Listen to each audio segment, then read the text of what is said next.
एक बेटी अपने बाप से इतना प्रेम करती है और पिता भी एक बेटी से यही चाहता है कि बेटी, मैं तुमसे जीवन भर कुछ नहीं मांगूंगा, बस मेरी बेटी एक ही कल्पना है। जब बिटिया विवाह होता है तो विदाई होती बेटी की,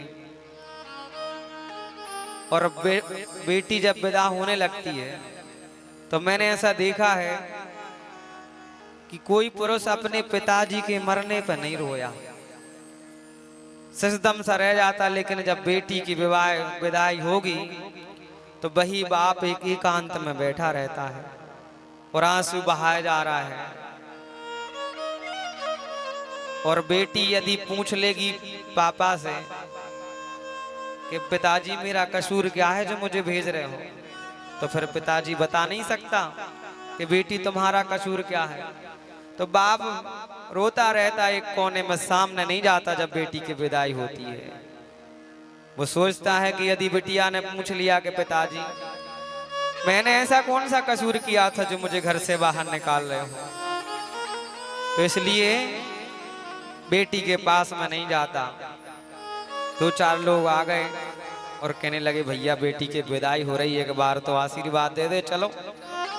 तो बेचारा जैसे तैसे जबरदस्ती जाता है, आंखें नहीं मिला पाता बेटी से और दूर से आशीर्वाद देता है। बेटी भी जब जाने लगती है तो माँ से कहती कि माँ तुम पिताजी का ख्याल रखना, क्योंकि तुम बहुत लड़ती हो पिताजी से, उनको समय समय पर दवाई दे देना, उनको भोजन दे देना। माँ से मिलती है तो पिताजी की चर्चा करती है, भाई से मिली तो कहती भैया अब तो मैं जा रही हूं, लेकिन पिताजी का कभी दिल मत दुखाना, रोज शाम को जल्दी घर आ जाना, तुम लेट आते हो, उनका दिल मत दुखाना।